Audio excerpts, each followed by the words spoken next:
Hey guys, welcome back to Sellers Sessions. Today joining me is Billy Evans for the first time. How you doing, Billy? I'm doing great.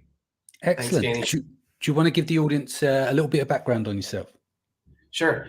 My background is I'm a former corporate M&A attorney. I spent a lot of time doing SaaS and e-com deals from, say, 2011 through 2015, at which time I got into FBA. I bought a business, microscope.com. It came with a pretty big FBA account.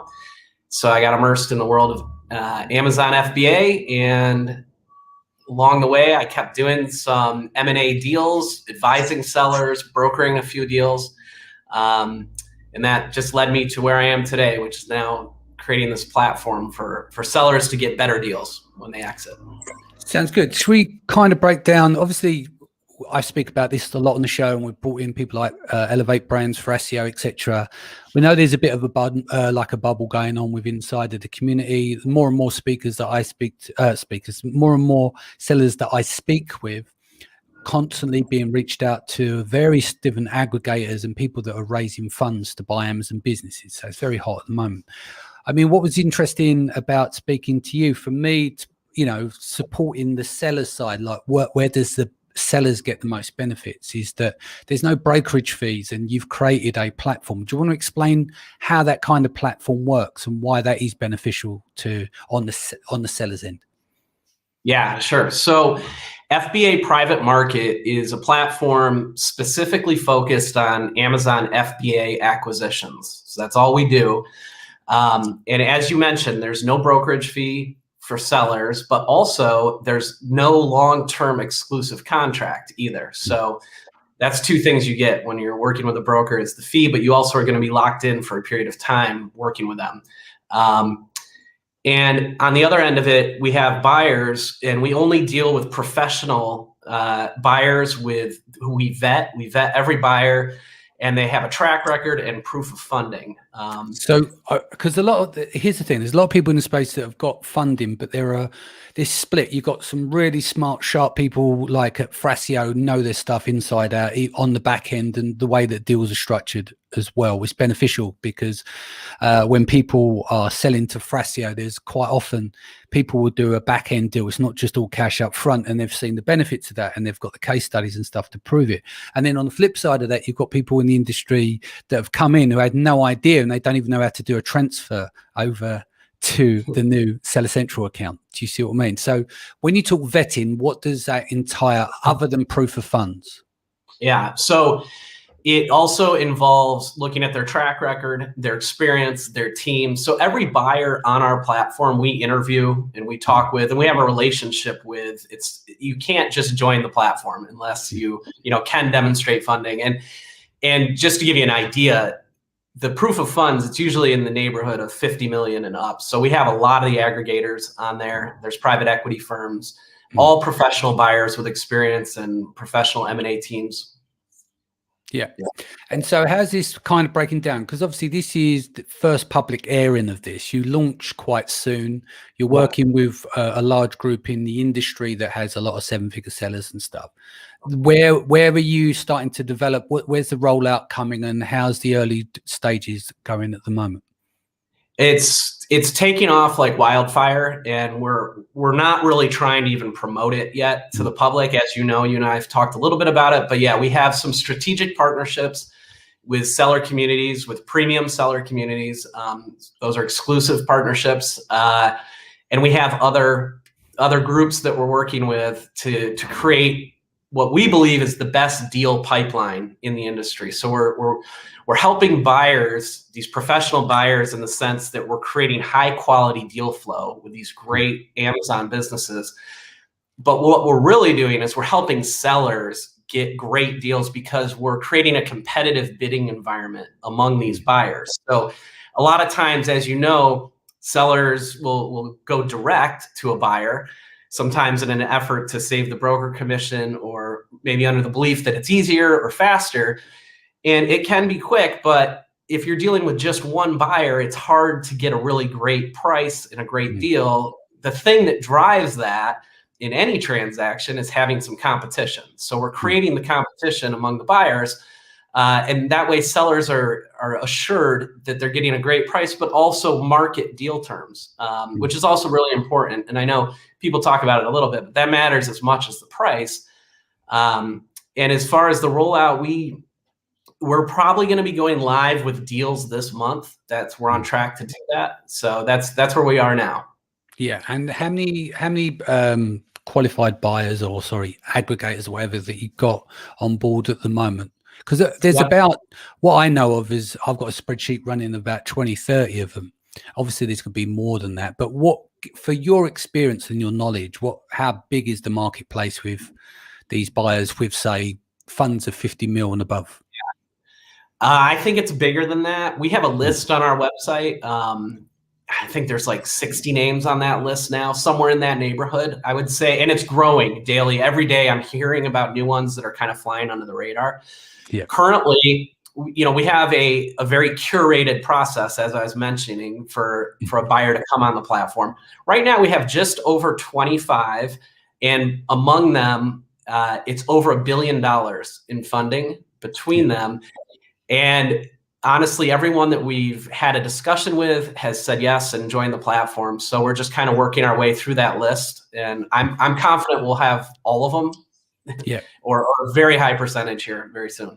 So let's talk about standardized deal terms. I mean, this is obviously common in Silicon Valley. So for new startups, they're standard terms amongst mainly for angel investors before they start going into Sandown Road, etc. So what does a standardized deal look like? Give us some examples of what would appear in a standardized deal. Yeah, sure. So what we're going to do, one of the things we're going to do to make it easy, this is part of how we're trying to make it easier for sellers and more transparent. So the very first step in our process is the buyers, they're going to look at a deal listing that's going to be very robust with data from the account. And we know exactly the type of data they want in order to make their decision. It'll be financial data as well as Amazon account performance metrics but it will be still confidential at that point. They won't know who the seller is. So this is great for the sellers. They don't have to reveal anything about their business that would be confidential. They also don't need to have 15 or 20 phone calls with different buyers who are kind of just kicking the tires. We're making a very easy first step for the buyer, but we're providing enough data for the buyers to be able to make a decision. So when it comes to what you're talking about, these standardized terms, the first thing they're doing is they're going to do an indication of interest, which is common in the M&A world, the corporate M&A world, where I come from. And what that will include, it's going to be 5 or 6 fields. We're still working on it, and we're actually working on it with the buyers to make sure it satisfies what they want, and it'll be useful to the sellers. But in general, it will say, okay, based on the information that you've seen, what would the total deal valuation be? What portion of that would be cash? What portion would be an earnout or a note? Or is there something else? Are you talking about rolling equity? There's some flexibility to allow them to describe that.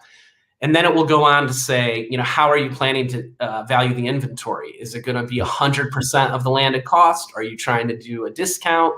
And then what is your timeline typically for closing? So it's going to have some very high level terms.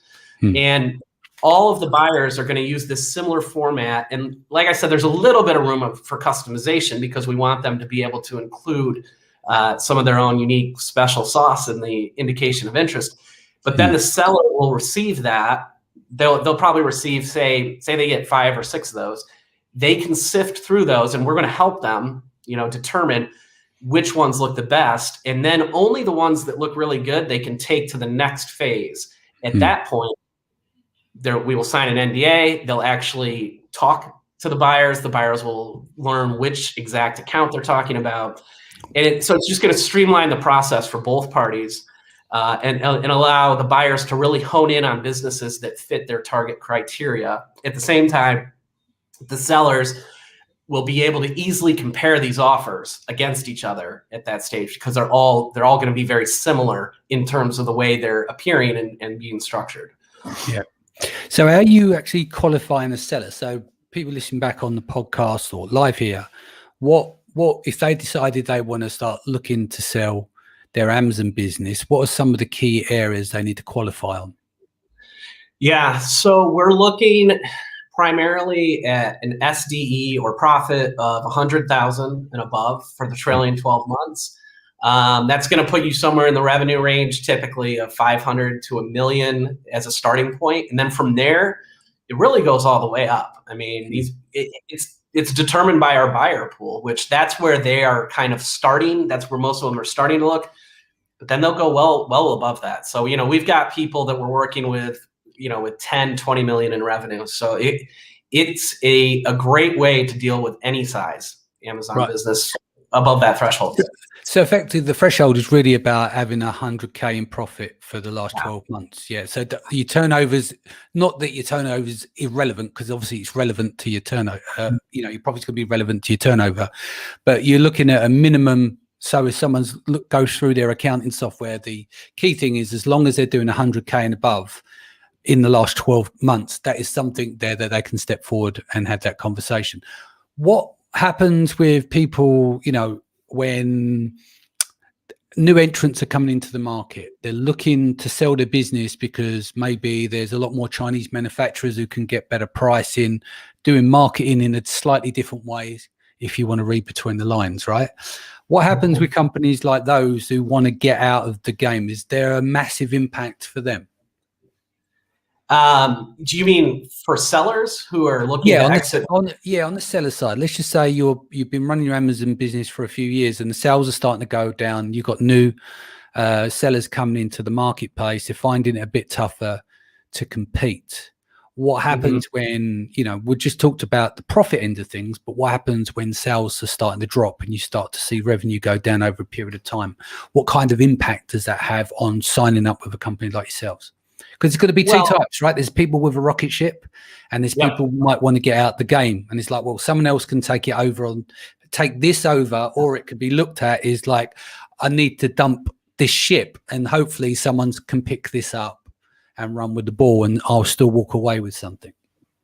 Yeah, absolutely. So I think just as kind of a threshold comment on that, like if it's in your control, you should always try to sell before that happens. You want to sell on the way up, which can be tough because a lot of people feel. We talk to a lot of sellers who are like, it's just growing so strong. I want to wait another year. That you have to balance that. There can be value to waiting, but at the same time, a buyer, they want to see that growth. They do not, once it starts to plateau, even. There's not going to be quite as much excitement. Now, in the scenario you're talking about, where maybe they're really starting to struggle, you're going to have to see how the market reacts to that. And I would say we still are going to present the best option there because you're going to, again, get multiple buyers competing for that deal.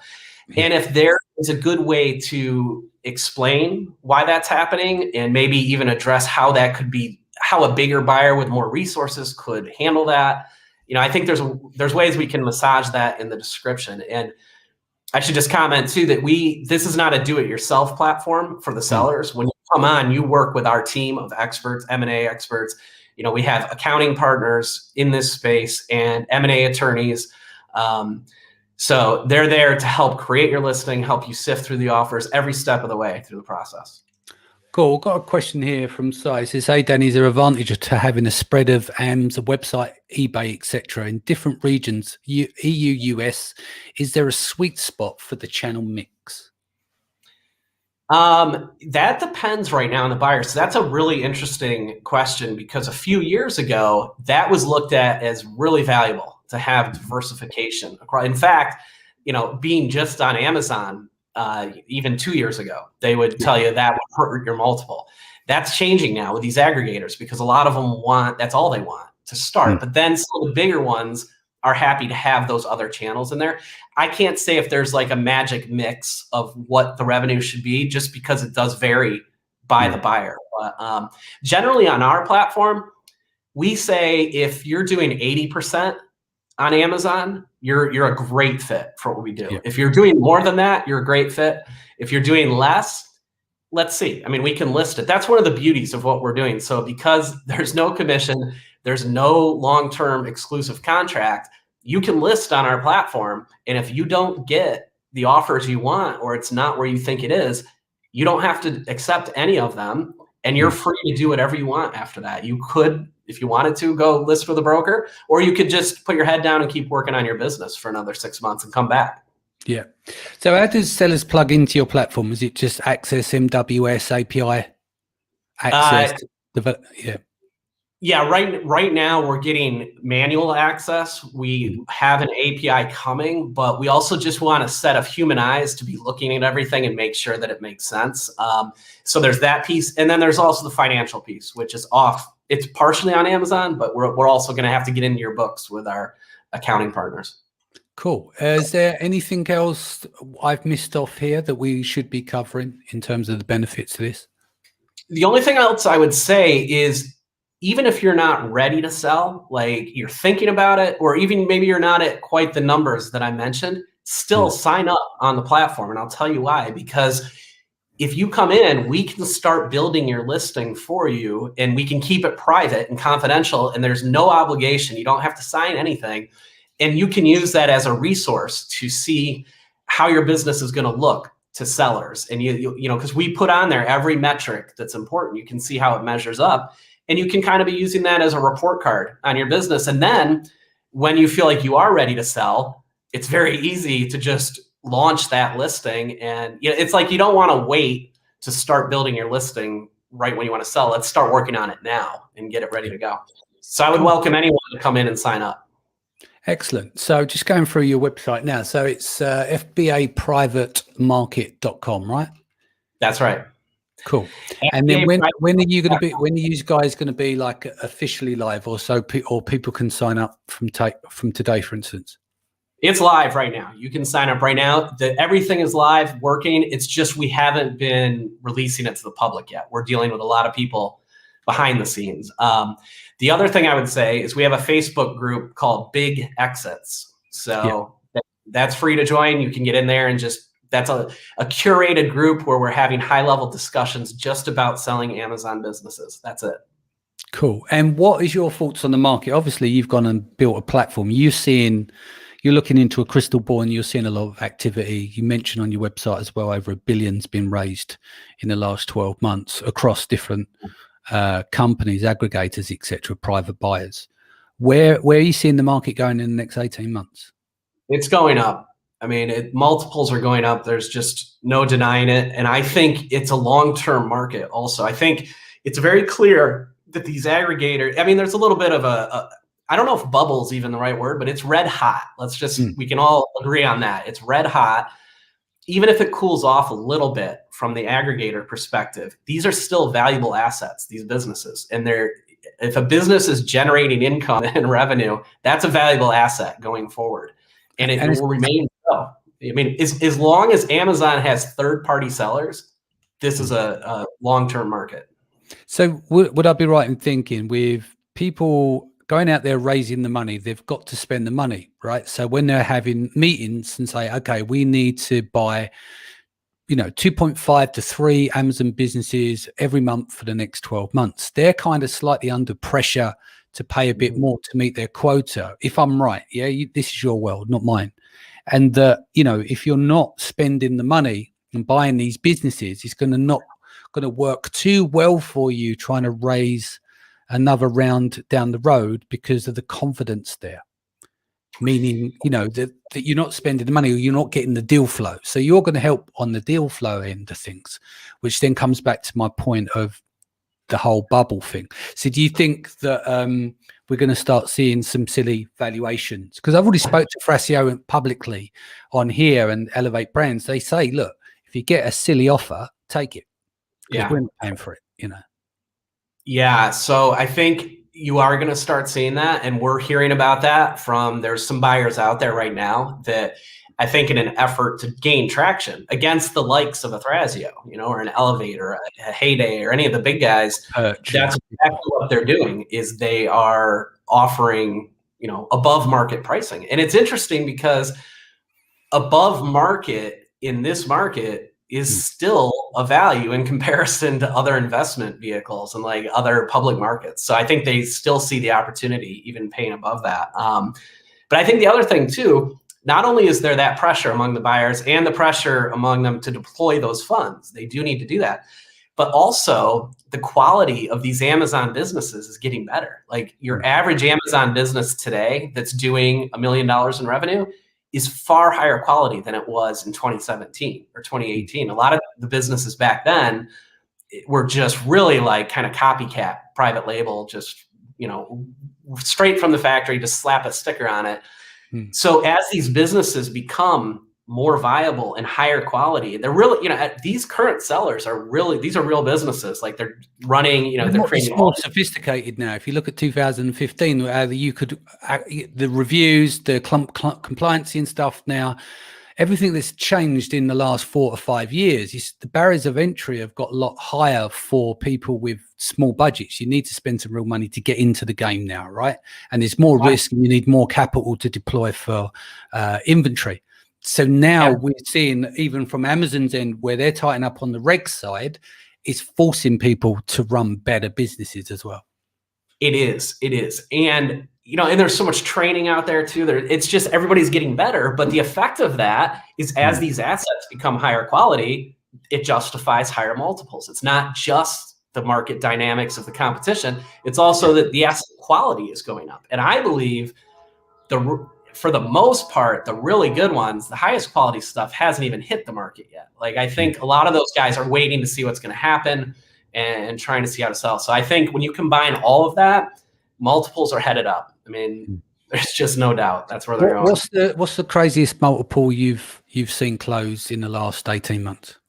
Well, I'm hearing, this isn't going to sound crazy, but I'm hearing about 6x being offered 100% cash, like no earnout, nothing. That is light years away from where we were a year and a half ago. I mean, 3x is where it's twice. Yeah. So, and that, you know, and I think when you hear about some of these deals with back end, including Thrasio and some of the other ones, like those multiples are approaching that or exceeding that. So, you know, they're already on their way. Cool. Excellent. Sounds good. What is the best way that people can reach you? There's 2 ways. So I would say go to fbaprivatemarket.com, sign up as a seller, just come on in. The other thing is join Big Exits on Facebook, and that's where the conversations are starting. Sounds good. Guys, thank you for joining us today. I'll be back here tomorrow with Tim Jordan. We're going to be talking about affiliate traffic and driving traffic from YouTube. Take care of yourself and your family. Much love. I'll be back here tomorrow. Billy, thanks again, and I look forward to getting you back sometime in the future. Take care. All right. Thanks, Danny.